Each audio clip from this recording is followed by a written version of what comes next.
Viewers, welcome to BRK news. నేను మీ ఫాతిమా. ఈరోజు మనతో పాటు అయితే స్టూడియోలో ఉన్నారు. స్టాక్ మార్కెట్కి సంబంధించి ఎలా ఉంది ఏంటి ఇదంతా వివరణ చెప్పడానికి మనతో పాటు ఉన్నారు డాక్టర్ అనిల్ కుమార్ బక్షు గారు మనతో పాటు ఉన్నారు. సార్ అడిగి మరిన్ని వివరాలు తెలుసుకుందాం. నమస్తే అండి. నమస్తే అండి.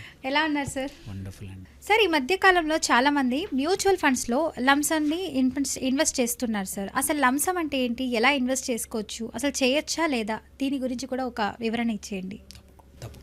సో మ్యూచువల్ ఫండ్లు ఏంటంటే ప్యాసివ్ ఇన్వెస్ట్మెంట్ అనమాట. మనం ప్రతిరోజు స్టాక్ మార్కెట్లో ఏ స్టాక్స్ పెట్టాల్సిన అవసరం లేకుండా ఒక ఫండ్ మేనేజర్ మేనేజ్ చేయడాన్ని మ్యూచువల్ ఫండ్ అంటాము. సో మన బాధ్యత ఏంటంటే ఒక మంచి మ్యూచువల్ ఫండ్ స్కీమ్ ఏదైతే ఉందో మన రిస్క్ తగ్గట్టు ఉన్న స్కీమ్ని సెలెక్ట్ చేసుకుంటే ఆ ఫండ్ మేనేజర్ మనలాంటి అందరు ఇన్వెస్టర్స్ డబ్బుని ఆ ఫండ్ పేరుకు తగ్గట్టు, అది మిడ్ క్యాప్ అయితే మిడ్ క్యాప్, స్మాల్ క్యాప్ అయితే స్మాల్ క్యాప్, వాళ్ళు ఇన్వెస్ట్ చేసి ఆ స్టాక్స్లో ఇన్వెస్ట్ చేస్తారు. ఆ స్టాక్స్ పెరిగితే మన ఫండ్ పెరుగుతుంది. సో ఇందులో ఏంటంటే రెండు రకాలు ఉంటాయి ఇన్వెస్ట్మెంట్ మ్యూచువల్ ఫండ్ ఎంట్రీ అవ్వడానికి.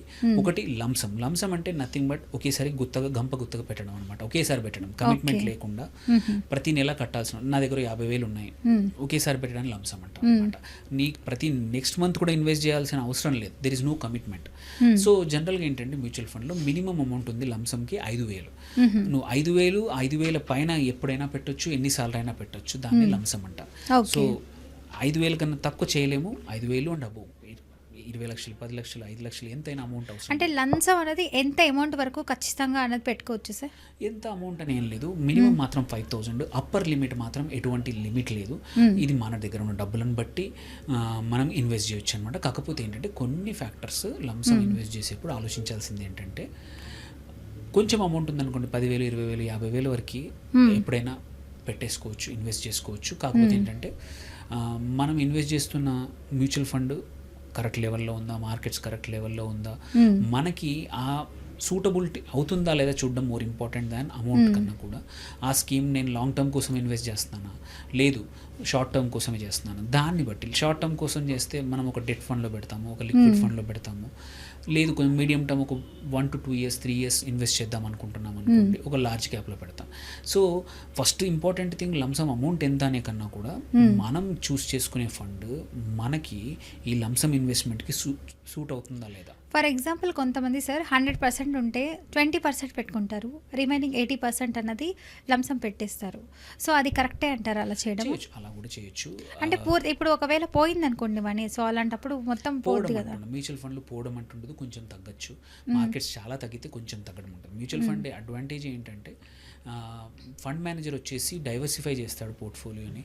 సో మనం ఇండివిజువల్గా కొన్నామనుకోండి, స్టాక్స్లో డైరెక్ట్ పెడితే మనం 1, 2, 3 స్టాక్స్లో పెడతాము.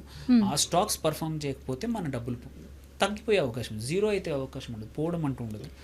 మ్యూచువల్ ఫండ్లో కూడా ఏంటంటే సో కొంచెం అమౌంట్ అన్నది తగ్గుతుంది ఎప్పుడు మార్కెట్ పడిపోతే తప్ప, అంతే తప్ప తగ్గదు.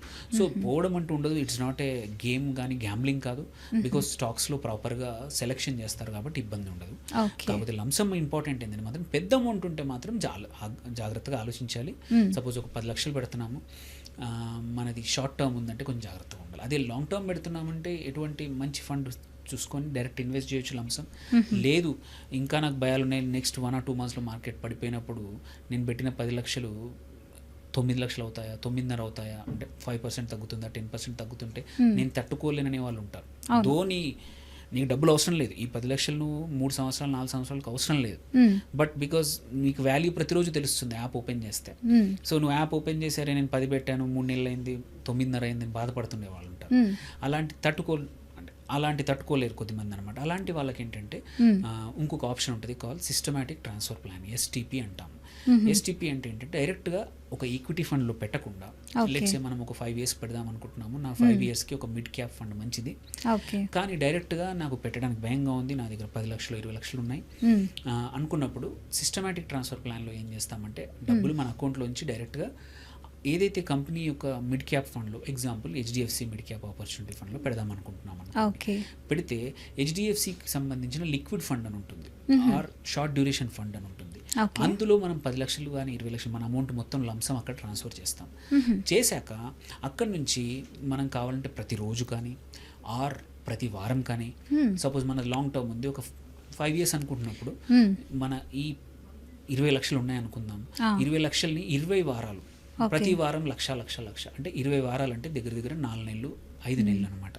So 4.5 months average market up అయినా డౌన్ అయినా ప్రతి మనం సెలెక్ట్ చేసుకున్న రోజు లెట్స్ ఎవ్రీ వెనస్డే నాది ₹1,00,000 నా లిక్విడ్ ఫండ్ నుంచి ఈ మిడ్ క్యాప్ ఫండ్కి వెళ్ళాలి అని మనం ఒక ఆర్డర్ ఇచ్చేయచ్చు అనమాట. దాన్ని సిస్టమాటిక్ ట్రాన్స్ఫర్ ప్లాన్ అంటాం.